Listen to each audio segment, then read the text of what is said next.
మనకు ఈ భూమి, భూగోళం ఉంది. భూగోళం చుట్టూ దాని ఆకాశ శరీరం అనబడే విద్యుదయస్కాంత క్షేత్రం ఉంది. ఈ విద్యుదయస్కాంత క్షేత్రం ఏం చేస్తుంది? అది సూర్య కుటుంబం నుంచి, ఇంకా నక్షత్ర వీధులు అంటే ఆ గ్యాలాక్సీల నుంచి సామర్థ్యాలను గ్రహించి, శుద్ధి చేసి, సరిచేసి, గ్రహంలో ముఖ్య భాగానికి అందిస్తుంది. సూర్యునిలో పెంపుదలను, అభివృద్ధిని, వివేకాన్ని, మేధస్సును, కాంతిని సృష్టించే ఎన్నో సామర్థ్యాలున్నాయి.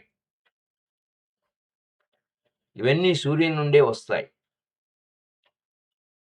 ఆకాశ శరీరం మన గ్రహపు ప్రవేశ కేంద్రం. మీ ప్రాణమయ శరీర విషయంలో కూడా అంతే. మీ ప్రాణమయ శరీరం శక్తిని గ్రహించి దానిని భౌతిక శరీరానికి పంపుతుంది. ప్రాణమయ శరీరం అన్నా, ప్రాణమయ కోశం అన్నా ఒకే. రెండు ఒకటే. మీకు గాని ప్రాణమయ శరీరం లేకపోతే మీ శరీరంలోకి శక్తిని పంపే వ్యవస్థ ఉండదు.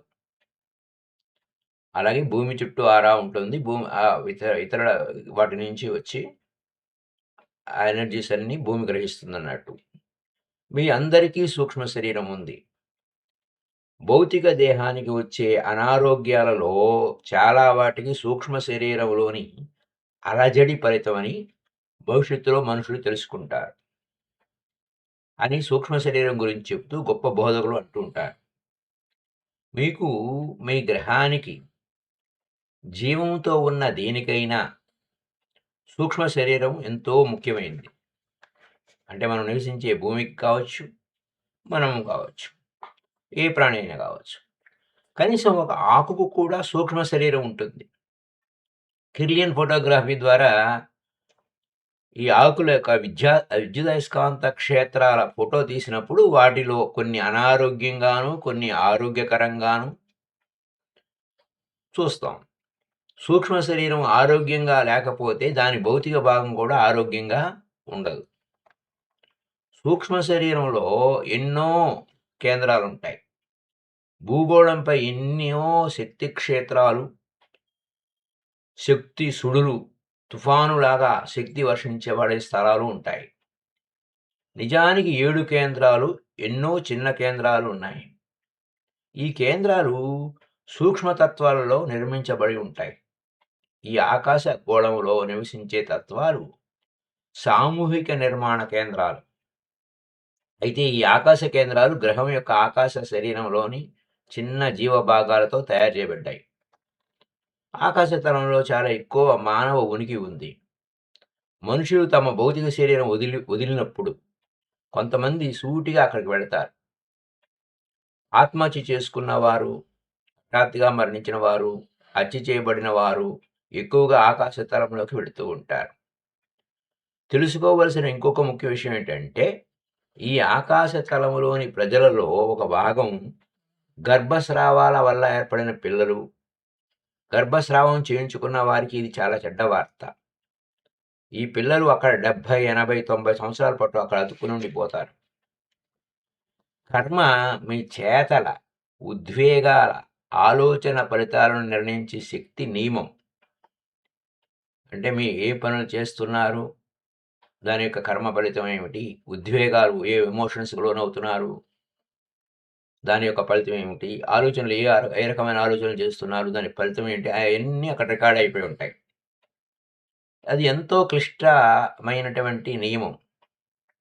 అంతేకాక విశ్వగణన యంత్రపు మొదటి కార్యక్రమం అనమాట.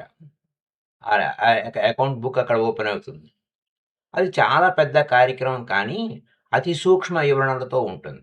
అంతా కోడింగ్ అనమాట. చాలా అభివృద్ధి చెందింది. ఏ చిన్న విషయాన్ని వదిలిపెట్టదు. ఏ నవ్వినా అది మునుపు చెప్పుకున్నాం, గ్రీస్ దేశంలో ఈ విధంగా జరిగింది అని. అలా ఒక నవ్వితే దానికి పెనాల్టీ పెరాలసిస్ వచ్చింది కొన్ని జన్మల తర్వాత. ఎవరో కాళ్ళు ఇబ్బంది పడిపోయి గాయపడితే దానికి నవ్విన దానికి. అలా ప్రతి చిన్న విషయం, ఏ విషయం కూడా లెక్కలకు తప్పించుకోలేము. అది చాలా పెద్ద కార్యక్రమం, చాలా అభివృద్ధి పొందింది. మీ భావాలు, ఉద్వేగాలు, చేతలు కలిపి భావావేశం, కోపం, తాపం, రకరకాల వ్యవహారాలుంటాయి మనకు. అవన్నీ కలిసి మన చేతలు ఉంటాయి. కాంతిలో, ప్రేమ, సౌందర్యాలలో నిండకపోతే మీ శరీరం వదిలిపెట్టినప్పుడు మీరు ఆకాశ తలంలోకి వెళతారు. అక్కడేం చేస్తారు? మీరు నిజంగా అక్కడ అతుక్కుపోతారు. అక్కడేం చేయలేరు.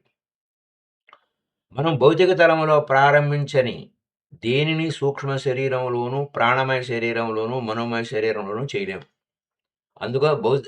అందుకే శరీర మాధ్యమం కలు ధర్మ సాధనం అంటారు. శరీరం అనేది చాలా అద్భుతమైన వరం. ఇక్కడే మనం ఏమైనా చేయాలి. ఇక్కడ చేసేవే మళ్ళీ అక్కడ చేయగలుగుతాం. ఇక్కడ చేయలేనివి అక్కడ కొత్తగా నేర్చుకోవడానికి అవకాశం ఉండదు. మీరు భౌతిక తలములో ప్రారంభించిన ఏ పనైనా ఇతర లోకాల్లో మీరు కొనసాగించవచ్చు. కాబట్టి ఇక్కడ ఎన్నో అద్భుతమైన విషయాలు, జ్ఞానపరమైన విషయాలు, ఆత్మజ్ఞానపరమైన విషయాలు, ధ్యానం, ఇలా ఎప్పుడు కొత్త కొత్త విషయాలు నేర్చుకోవడం అనే విషయాలు కనుక మనం ఇక్కడ మొదలుపెడితే కొనసాగింపు, లైఫ్ ఆఫ్టర్ డెత్ కూడా కొనసాగింపు ఉంటుంది అనే పాయింట్ ఇక్కడ. కర్మ 3 సామర్థ్యాల్లో అలజడి కారణమవుతుంది. మీరు ప్రేమ, కాంతి, సౌందర్య నియమాలలో అలజడి సృష్టిస్తే వెనుకకు తిరిగి రావలసి ఉంటుంది. ఎన్నో కోట్ల సార్లు ప్రేమ నియమానికి వ్యతిరేకంగా చరించారో ఊహించుకోండి. మీరు అసహ్యాన్ని భావించిన వెంటనే ప్రేమకు ప్రతికూలమవుతారు. మీరు స్వార్థపూరితమైన వేరు చేసే తత్వం లేదా ప్రేమకు వ్యతిరేకంగా ఎన్నో దుర్గుణాలు ఉంటే మీరు విశ్వనియమాలైన కాంతి, ప్రేమ, సౌందర్య నియమాలతో అలజడి కలిగిస్తారు. కనుక మీరు వెనుకకు తిరిగి రావాల్సి ఉంటుంది. ఈ భూమి అనేది ఒక పెద్ద పాఠశాల. మనం పరిపూర్ణులుగా మారడానికి భగవంతుడు ఈ పాఠశాల నిర్మించాడు, సృష్టించాడు. పరిపూర్ణం పొందేది ఎలా? మన పనులు, ఉద్వేగాలలోను, ఆలోచనల ఫలితాలను పరిశీలించుకుంటూ ఉండాలి. నేను ఏం పని చేస్తున్నాను? ఎందుకు చేస్తున్నాను? నేను ఎందుకు కోపంగా ఉన్నాను? ఎందుకు దిగులుగా ఉన్నాను? ఎందుకు ద్వేషంగా ఉన్నాను? ఇవన్నీ ఖచ్చితంగా మనం పరిశీలించుకోవాలి. మన ఆలోచన ఫలితాలు ఏమిటి? కోపం వలన ఎటువంటి ఫలితాన్ని అనుభవిస్తున్నాను? ద్వేషం వలన ఎటువంటి ఫలితం అనుభవిస్తున్నాను? ఇవన్నీ ఎవరికి వారు పరిశీలించుకోవాలి. మన చర్యల ఫలితాలు చూడకపోతే మనం ఎప్పటికీ అభివృద్ధి చెందాం. గుడ్డెద్దు చేలో పడ్డట్టుగా పోవడం కాదు. ఇతర లోకాలు అద్దాలు లాంటివి. ఆ అద్దంలో మనం ఈ భౌతిక తలంలో ఎలా జీవించాము ఖచ్చితంగా అక్కడ సినిమా చూపిస్తారు. సాధారణంగా ఇతర లోకాల్లో దేన్ని మార్చలేము. ఏ కొత్త విషయాన్ని మొదలు పెట్టలేము. అందుకోసమే భూమి అనేది ఒక అద్భుతమైన వరం. ఈ శరీరం అనేది ఒక అద్భుతమైన వరం. ఇక్కడ మనం ఏం నేర్చుకోవాలనేవి అన్నీ నేర్చుకోవచ్చు. నేర్చుకున్నది అక్కడ కొనసాగింపు ఉంటుంది. అది అక్కడున్న విషయం. కాకపోతే కొన్నిసార్లైనా ఎప్పుడైనా ఒక క్షణం మెలకువ తెచ్చుకొని తాము భూమి మీద చేసిన పనుల ఫలితాలను చూస్తే తప్ప ఏ కొత్త విషయాన్ని అక్కడ మార్చుకోలేము. ఇక్కడే ఉన్నదే అక్కడ కొనసాగింపు. As above so below as above అన్నట్టు ఉంటుంది. ఇక్కడ ఏది ఉందో అక్కడ పైన అదే ఉంటుంది. అక్కడ ఏది ఉందో ఇక్కడ అదే ఉంటుంది. 5 రకాల ప్రయాణాలు ఉన్నాయని చెప్తున్నారు. మనోతలమంతా ప్రయాణించినటువంటి పట్టుపురుగు లాంటిది. అంటే వెనక్కు తిరిగి వచ్చే వాళ్ళు ఉంటారు. జరుగుతున్న వాటి పట్ల వాళ్ళకి ఎరుక లేదు. ఏం జరుగుతుంది? ఏమిటి? మనము ఇలా ఎందుకున్నాము? ఎందుకు సస్తున్నాము? ఎందుకు మళ్ళా పుడుతున్నాము అన్న ఎరుక లేదు. దాదాపు 80% మంది ఆ స్థాయిలోనే ఉన్నారు. వాళ్ళు సస్తారు, వీళ్ళు తెచ్చారు. అక్కడ ఏమాత్రం చైతన్యం లేదు. వాళ్ళు ఆకాశ తలంలోకి, అనుభూతి తలంలోకి, మానసిక తలంలోకి వెళ్తారు. ఆ నియమం వారిని వెనక్కి పంపిస్తుంది. దానివలన భూమి మీద ఎరుక పొందుతారు. ఎరుక సంపాదించవలసింది living in the consciousness, living in the present moment, వర్తమాన కాల స్థితిలో, వర్తమానంలో ఎరుకతో ఉండవలసినటువంటి బాధ్యత ఈ భూమి మీద మనకు ఎంతైనా ఉంది. కాబట్టి మళ్ళా మనం ఎరుక పొందడం కోసం ఈ భూమి మీదకి మళ్ళీ మళ్ళీ రావాల్సిన కార్యక్రమం పెట్టుకోకుండా, ఇక్కడ ఉన్నప్పుడే దీపం ఉన్నప్పుడే ఇల్లు చక్కబెట్టుకోండి అనేటువంటి సూత్రం ఉంది. పెద్దలు ఊరికే ఏది చెప్పరు. ఎంతో అనుభవంతో చెప్తూ ఉంటారు. దీపం ఉండంగానే ఇల్లు చక్కబెట్టుకోవాలని. చీకట్లో తడుముకోవడం గాదు. మీరు భూమి మీద 2% ఎరుకను పొందితే ఇతర లోకాల్లో కూడా 2% ఉంటుంది. అంటే చేసుకున్నవాడికి చేసుకున్నంత మహదేవ అన్నట్టు.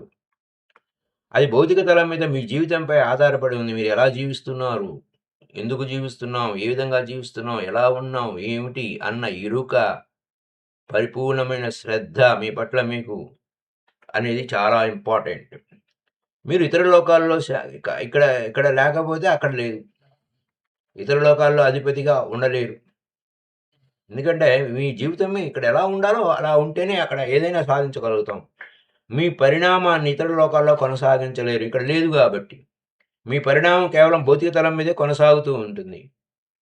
అయితే అదో మొదటి రకం. రెండో రకం వాళ్ళు ఇతర లోకాల్లో ప్రయాణించేటప్పుడు ఈ తలాల్లో క్షణకాలం పాటు ఇరుకు పొందేవారు. ఆ క్షణంలో వాళ్ళు తమ చర్యలు, నేనేం చేశాను? ఏం మాటలు మాట్లాడాను? ఏం ఆలోచన ఫలితాలేమిటి అని చూస్తారు. ఓహో! నరకం అంటే అదేనా? అని. ఉదాహరణకి మీరు ఒక పని చేసి ఎంతో ఆనందంగా ఉంటారు. కానీ ఆకాశతలంలో మీరు ఎన్ని నియమాలలో అలజడి లేపారో, ఎంతమందికి కీడు చేశారో చూస్తారు. దాని మీద మీరిక్కడ చూడలేరు. అంటే ఇక్కడ పని చేశారు, ఆనందించారు బానే ఉంది. కానీ ఆ పని యొక్క ఫలితం ఏమిటి?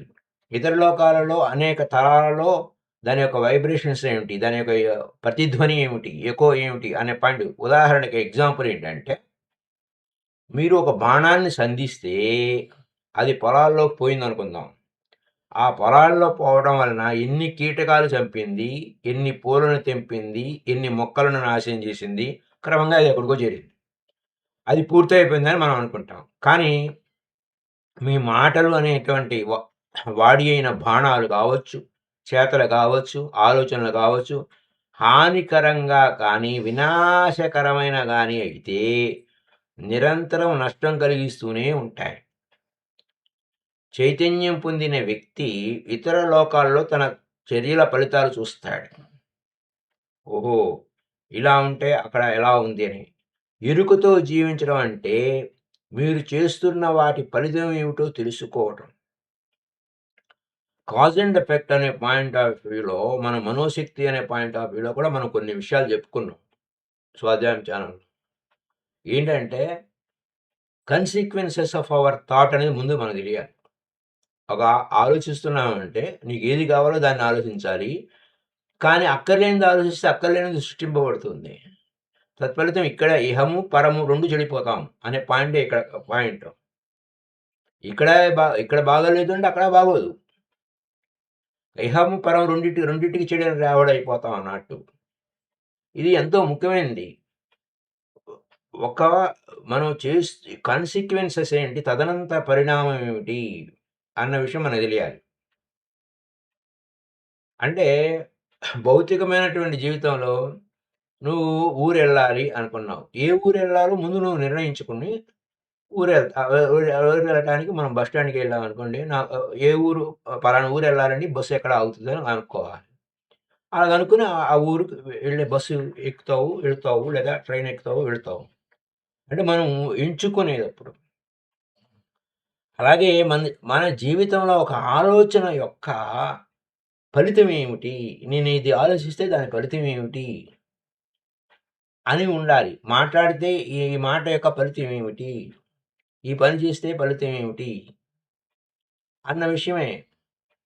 నాకేమిటి లాభం? నాకేమిటి లాభం? అనే పాయింట్ ఆఫ్ వ్యూలో మాట్లాడుతూ ఉంటారు. యాక్చువల్‌గా నువ్వు చేసే పనికి నువ్వు పొందేటువంటి ఫలితం ఏమిటి? అని ప్రతి విషయం అన్నమాట ముఖ్యమైనది. కానీ మనుషులు అరుదుగా ఎరుకతో జీవిస్తారు. ఎరుక లేకుండా ఉంటారు. అంటే ముందే నువ్వు ఒక ఆలోచన యొక్క ఫలితం ఏంటో తెలిస్తే, ఓహో! ఈ పని చేయకూడదు. ఓహో! ఇంతకంటే ఇంక మెరుగైన ఆలోచన ఉందా? ఇంకా అద్భుతమైన ఆలోచన ఉందా? లోకహితంగా ఉందా? సర్వే జన సుఖినో భవంతుగా ఉందా? సమస్త లోకా సుఖినో భవంతుగా ఉందా? ఎందుకంటే మనము విశ్వంలో బిడ్డలమే, ప్రకృతి యొక్క బిడ్డలమే, ప్రకృతి యొక్క నియమానుసారంగా ఉందా? ఇలాంటివన్నీ కూడా నిత్య వస్తు వివేక విచారణ అంటారు జగద్గురు శంకరాచార్యుల వారు. ఇవన్నీ మనం ఎంత ఎరుకతో ఉండాలి, ఎంత శ్రద్ధగా ఉండాలి. మన మీద మనకు శ్రద్ధ అనేది చాలా ఇంపార్టెంట్. శ్రద్ధ లేకపోతే, ఎరుక లేకపోతే అస్తవ్యస్తమైన కర్మల మూటలను మనం తయారు చేసుకొని అనేక అనేక బాధలు పడుతూ ఉండాలి. వాళ్ళు అప్రయత్నంగా పనులు చేస్తారు. అంటే ఎరుకుతో ఉన్నవాడు అనుభూతి పొందుతాడు, ఆలోచిస్తాడు. తమ చర్యల ఫలితం ఏమిటో తెలుసుకోకుండానే జీవిస్తారు కొంతమంది. వాళ్ళ చర్యల ఫలితాలు ఎంతోమందికి ఎన్నో నియమాలకు, ఎన్నో సూత్రాలకు, ఎన్నో ప్రమాణాలకు అలజడి కలిగిస్తూ ఉంటుంది. అదే కర్మల మూటలంటే. కానీ వాళ్ళు తాము చిన్న అబద్ధం చెబుతున్నామనో, కొద్దిపాటి మోసమే కదా చేసిందో అని అనుకుంటూ ఉంటారు. ఇక్కడ మీరు చెప్పిన అబద్ధం ఇతర లోకాల్లో నిజంలాగా చేరి అక్కడ అనూహ్యంగా పెరిగి ఒక రాక్షసిలా మారిపోతుంది. విచిత్రమైన వ్యవహారాలు చూడండి ఎలా ఉందో. అది మనోతలాన్ని చేరినప్పుడు ఈ నియమం దానిని వెనుకకు తరుముతుంది. అప్పుడు మీరు ఏదో రకంగా నొప్పికి, బాధకు గురవుతూ ఉంటారు. మూడో రకం ఎరుక పొందినవాడు. వాళ్ళు 70% ఎరుకతో ఉంటారు. వాడు నిద్రించినా లేదా మరణించినా వెంటనే ఆకాశతలంలో, వాళ్ళు సూక్ష్మతలంలో, మనోతలంలో ఉంటారు. వాళ్ళకేం జరుగుతుంది? వాళ్ళు ఆకాశతలాన్ని దర్శించి అక్కడ అనేక శాస్త్రాలు, కారణ పరిణామ శాస్త్రం జరుగుతున్న విషయాలు, ఏ కారణంతో ఏ పనులు జరుగుతున్నాయి, ఆ పరిణామం ఏమిటి అని నేర్చుకుంటారు. ఇది విజ్ఞాన శాస్త్రం. విజ్ఞానం కారణ పరిణామాలు గురించి తెలుసుకొని, కాజ్ అండ్ ఎఫెక్ట్ అన్నట్టు. కాజ్ అండ్ ఎఫెక్ట్ ఇంగ్లీష్లో సింపుల్గా చెప్పుకోవాలంటే కాజ్ అండ్ ఎఫెక్ట్ తెలుసుకొని మీ జీవితాన్ని ఒక పరిణామంగా, అంటే మార్పు కారణంగా కలిగేటట్లు కార్యక్రమం రూపొందించుకోవడం. అంటే కారణం ఒక అంటే ఎప్పటికప్పుడు మనం కారణం ఏంటో చూసుకుంటే పరిణామం కావాలా వద్దా తెలిసిపోతుంది. కారణం అంటే ఆలోచనతో తత్ఫలితం తెలుసుకుంటే, ఎరుక పొందిన ఆత్మ సూక్ష్మతలాల్లోకి వెళ్ళి అతి గొప్ప విషయాలు నేర్చుకుంటుంది. సూత్రాలు, నియమాలు, చర్యలు జరుగుతూ ఉంటే అది ఉన్నత విశ్వవిద్యాలయము సూక్ష్మలోకం అన్నమాట. కానీ అక్కడ నిద్రపోవడం వల్ల మీకేం ఉపయోగం ఉండదు. మీరు విమానం ఎక్కి నిద్రపోయినా ఏమి చూడకుండా లేదా ఏ అనుభూతి పొందకుండా తిరిగి రావడం లాంటిది. కళ్ళు నిద్రపోయారు. చుట్టుపక్కల ఏముందో, ఆకాశంలో ఎలా ఉందో, లేదా భూమి మీద ఏ విధంగా ఉందో, ఇంకా ఆకాశ వీధుల్లో విహరిస్తున్నప్పుడు ఏ విధంగా ఉంటుందో, ఎలాగో విహరిస్తూనే ఉన్నాం. ఆ భూమాత మనల్ని తన వీపు మీద కూర్చోబెట్టి విహారం చేస్తూనే ఉంది. విమానం ఎక్కినా కూడా అదే పని. కళ్ళు మూసుకొని ఉన్నాము. ఇక్కడ కళ్ళు మూసుకున్నాం, అక్కడ కళ్ళు మూసుకున్నాం అంటే నువ్వేం చూడలేవు. ఎరుక పొందిన ఆత్మ మనోతలంలోకి కూడా ప్రవేశించి ఆశ్రమాలు, సమూహాలు, అద్భుతమైన శాస్త్రవేత్తలు, విశ్వనియమాలను వర్తించే విధానం, ప్రతిదీ ఉనికిలోకి వచ్చిన కారణం, ఒక చిన్న ఆకు నుండి కీటకాలుగా, కోతులుగా, మానవునిగా విశ్వ పరిణామం చెందిన తీరు, ఇవన్నీ కూడా అబ్జర్వ్ చేయొచ్చు. అదనమాట అక్కడ ఉన్న పాయింట్. మనోతలంలోకి ఎరుక పొందిన ఆత్మ మనోతలంలోకి వెళితే, ఇతర లోకాల్లో ఎరుక పొందిన వాళ్ళు యాత్ర చేసి చాలా విషయాలు నేర్చుకుంటూ ఉంటారు. అప్పుడు వాళ్ళు చాలా విషయాలు నేర్చుకొని మేధావులుగా ఈ భూమి మీదకి వస్తారు. అతను ఇతర లోకాల్లోని ఏదో ఒక తలంలో 30 ఏళ్ల పాటు ఉన్నాడనుకుంటే, ఆ 30 ఏళ్ళు భూమి మీద 3000 సంవత్సరాలతో సమానం. 3000 సంవత్సరాలు ఇక్కడ మనం జీవిస్తే ఎంత జ్ఞానం అయితే సంపాదిస్తామో, అక్కడ 30 ఏళ్లలో సంపాదించేస్తాడు. ఉన్నత తలాల్లో నేర్చుకోవడం చాలా వేగంగా ఉంటుంది. ఉదాహరణకి మీకు కల వచ్చింది. అప్పుడు సమయం 9:30 అని మీరు నిద్రపోతారు. మీరు 9:32కు నిద్ర లేస్తారు. మీ 2 నిమిషాలలో కలగనవచ్చు. అక్కడ కాలము, ప్రదేశము ఉండవు ఆ కలలో. ఆకాశతలంలో భౌతిక తలం కంటే సమయం వేగంగా ఉంటుంది. కానీ ఆకాశతలం కంటే అనుభూతి తలంలో కాలం మరింత వేగంగా ఉంటుంది. సరే, మనోతలంలో కాలం అనుభూతికి, ఉద్వేగ తలంలో కంటే వేగంగా ఉంటుంది. అంటే ఒకదానికొకటి ఇంకా స్పీడ్ పెరిగిపోతుంది. మీ కల కనుక మనోతలంలో ఉంటే, మీ కలలో మీరు దాదాపు 300 సంవత్సరాలు దాటుతారు 2 నిమిషాల్లోనే. అదే అనుభూతి తలంలో ఉంటే 30 సంవత్సరాలకు చెందిన కలను 30 సంవత్సరాల కలను ఆకాశ తలంలో అయితే 10 సంవత్సరాల విషయాన్ని కలలో పొందుపరచగలుగుతారు. ఈ లెక్కలు కేవలం ఊరికే సంకేతాలే. మీరు ఉన్నతంగా వెళ్ళే కొద్దీ అంటే ఎదిగే కొలది మీ వేగం పెరుగుతుంది. కాలరహిత స్థితి సంభవిస్తుంది. ఇంకా ఉంది అక్కడ. కానీ మీరు ఉన్నత తలాల్లో ఉన్నప్పుడు అక్కడ కాలం దాదాపు ఉండదు. కాలం అనేది ఉండదు. There is no time. We have eternal time. నాలుగో రకం మనుషులు ఉన్నత లోకాలకు ఉన్నత లోకాలను దాటి గాని వెళ్ళి తిరిగి రానివారు. వాళ్ళు కర్మ తీరింది. వాళ్ళ బంధాలు, బాధ్యతలు తీరాయి. అది అక్కడున్న విషయం అన్నమాట. వాళ్ళు స్వచ్ఛతను పొంది చిన్నపిల్లలుండే గదిలాంటి మీ గృహానికి వీడ్కోలు చెప్పారు. ఆళ్ళ పరిణతికి చిన్నపిల్లలుండే చోటు ఏమాత్రం ఉపయోగపడదు కనుక వాళ్ళెప్పుడూ వెనక్కి రారు. వాళ్ళకు ఇతర గ్రహాలు, ఇతర విశ్వవిద్యాలయాలు, ఇతర నక్షత్ర వీధులు అవసరం. అక్కడికి వెళ్ళి ఓ స్వీయ బహిర్గతమైన నిన్ను నాతో బహిర్గతం చెయ్యి అన్న విషయాన్ని నేర్చుకొని అక్కడికి వెళ్ళి ఓ స్వీయ బహిర్గతమైన నిన్ను నాతో బహిర్గతం చేయన్న విషయాన్ని నేర్చుకుని వాస్తవ అంటే we create our own reality. వాస్తవాన్ని క్రియేట్ చేసుకుంటూ ఉంటారు. రైట్. ఈ ఈ విద్యాలయాలు, దర్శనాలు అనేవి ఆ దైవం మీరే అనే క్రమంగా గుర్తించి దాన్ని అనుభవంలోకి తెచ్చుకోవడానికి సహాయపడుతూ ఉంటాయి. ఇక్కడ మన పితామహ పత్రి సార్ ఏం చెప్తారు? మనమంతా దేవుళ్ళమే. We are all gods. My dear friends, my dear masters, my dear gods అని చెప్తూ ఉండడం అంటే ఇదే. ఈ పాయింట్ ఆఫ్ వ్యూలోనే. మీరు ఈ శరీరం కాదు. ఒక 40, 50 ఏళ్ల తర్వాత మిమ్మల్ని పూడ్చడమో, కాల్చడమో చూస్తారు. శరీరం కాదు. శరీరం కాదు కాబట్టి 30 ఎన్నో ఏళ్ళకి అది పూడ్చబడుతుంది. అక్కడ అది ముగుస్తుంది. మీరు మళ్ళీ పసిపాపగా తిరిగి రావాల్సి వస్తుంది. అది 4వ రకం పాయింట్. 5వ రకం మనుషులు ఉన్నత లోకాలకి వెళ్ళి ఒక ప్రత్యేకమైన పని మీద తిరిగి వచ్చేవారు. అదనమాట. అయితే వాళ్ళు భూమి మీదకి తెచ్చేది కర్మ కాదు. వాళ్ళ కార్యభారం వాళ్ళని వెనక్కి తెస్తుంది. చేయవలసిన పని. ఇక్కడ నేను ఈ భూమి మీద చేయవలసిన పని ఉంది అని చెప్పి ఆ పని కోసం ఇక్కడికొస్తారు. కార్యభారం అంటే అది. మిమ్మల్ని వెనకకు తీసుకువచ్చే విషయాలు 3: కర్మ, కార్యం, బాధ్యత. అంటే మీరు తప్పించుకోలేనిది. బలవంతంగా రావలసి వచ్చేది. కార్యం అంటే మీరు ఈ భూమి మీద మనుషులను చూసి నేను మళ్ళీ ఇంకొకసారి వెళ్ళి వాళ్ళపై కాంతిని ప్రసరిస్తాను. ఆ పైనుంచి భూమి మీద ఉన్న మనుషులను చూసి మళ్ళా వెళ్తాను. వెళ్ళి వారికి కాంతిని, వెలుగుని ప్రసాదించి వస్తాను. ఇంకొకసారి అక్కడికి వెళ్ళి వాళ్ళకి నేను ఎగ్జాంపుల్‌గా నేను నిలుస్తాను. ఒకసారి వెనక్కి వెళ్ళి వాళ్ళను వినాశనం నుంచి కాపాడతాను అని అనుకుంటారు. ఎగ్జాంపుల్ ఏంటంటే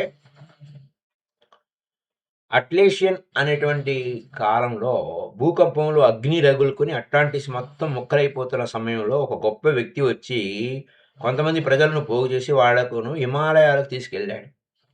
అతనికి రావాల్సిన అవసరం లేదు. కానీ అతను ప్రేమ, బాధ్యతల వల్ల ఉన్నత శక్తులు అతనికి అప్పగించిన కార్యం వల్ల అతను తిరిగి వచ్చి అక్కడంతా అగ్నిపర్వతం, భూకంపం వచ్చింది, అగ్నిపర్వతం వచ్చింది, మొత్తం అంతా తగలబడిపోతుంది, అందరూ చచ్చిపోతారు కాబట్టి వాళ్ళందరినీ ఒక ప్రాంతానికి తీసుకెళ్ళాడు.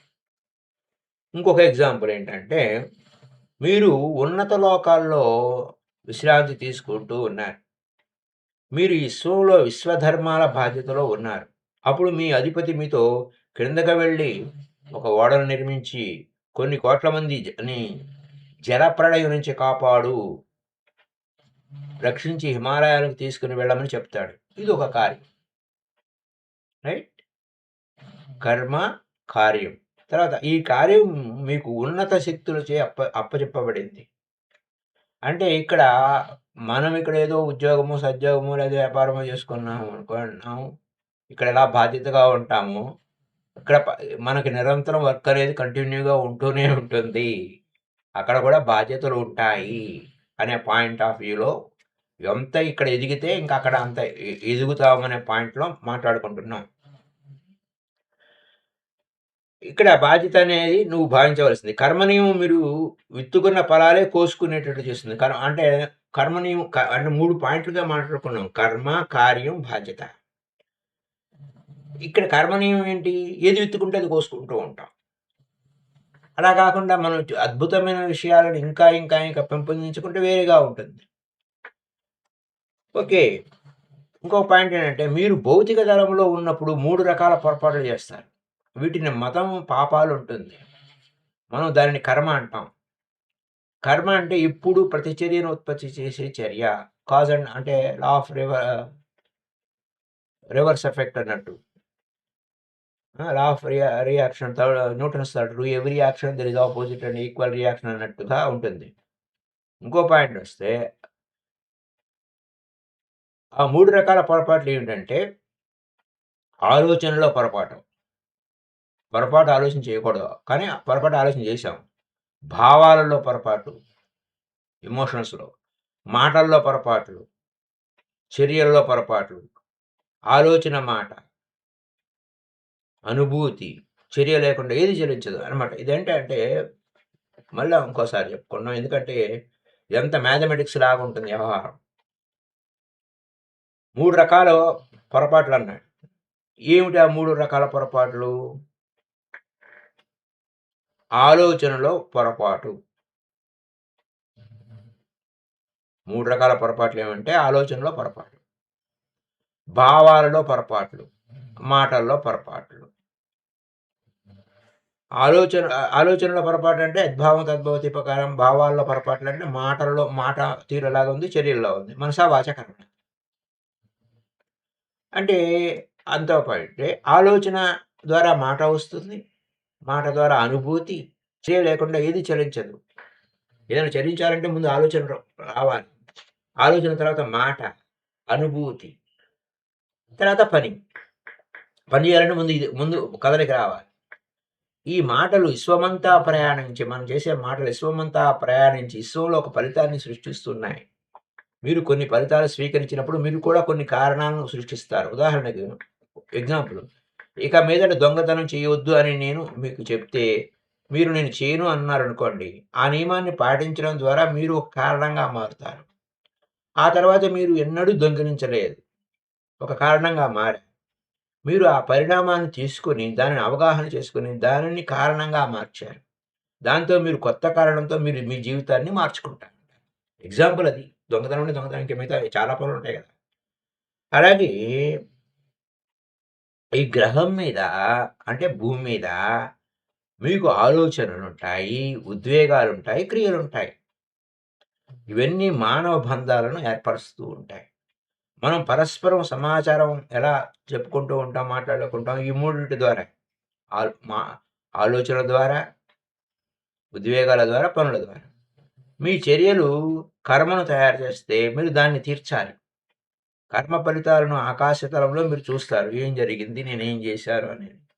ఈ ఆకాశతలంలో మీకు అక్కడ సినిమా చూపించినప్పుడు, ఈ ఆకాశతలంలో నిజంగా కలుషితమైనప్పుడు మీరు భూకంపాలు, జలప్రళయాలు సంభవిస్తూ ఉంటాయి. మీ శరీరం విద్యుదయస్కాంత గోళం చలిస్తూ ప్రకృతి శక్తులను ప్రసరణ చేసి మార్పు చెందించడంలో చాలా అలజడితోనూ, తిరస్కారంతోనూ వ్యవహరించడం వల్ల మీరు ప్రకృతి శక్తులను మధ్య ఒత్తిడిని సృష్టిస్తూ ఉంటారు. అనారోగ్యం ఈ విధంగా వస్తుంది. ప్రకృతి అంటే మన శరీరం కూడా ప్రకృతి ఒక నియమమేనండి. పంచభూతాలతో నిర్మితమైంది.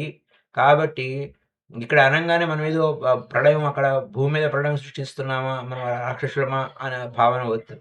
మన శరీరంలోనే ప్రళయం సృష్టిస్తున్నాం. మన ఆలోచనలతో. అందుకోసం శరీరం అనారోగ్యానికి కారణమవుతుంది. 1,00,00,000 మంది మనుషులు అలా ఉన్నట్లయితే ఆ ప్రాంతం భూకంపానికి లోనవుతుంది. అంటే గ్రూప్ ఎఫెక్ట్ అయిపోతుంది. ఒక వ్యక్తే సమిష్టిగా ఉన్నప్పుడు మళ్ళా భూమి మీద ప్రళయాలొస్తాయి. అక్కడి నుంచి తప్పించుకోండి. ఆ విధంగా పోవద్దు అనే పాయింట్.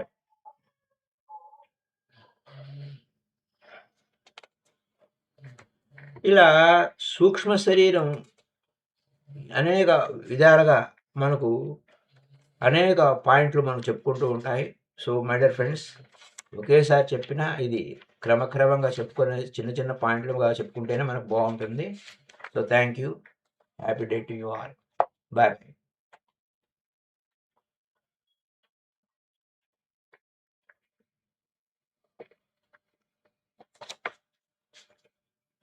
మీ అభిప్రాయాలను కామెంట్స్ రూపంలో తెలియచేయండి మేడం ఫ్రెండ్స్.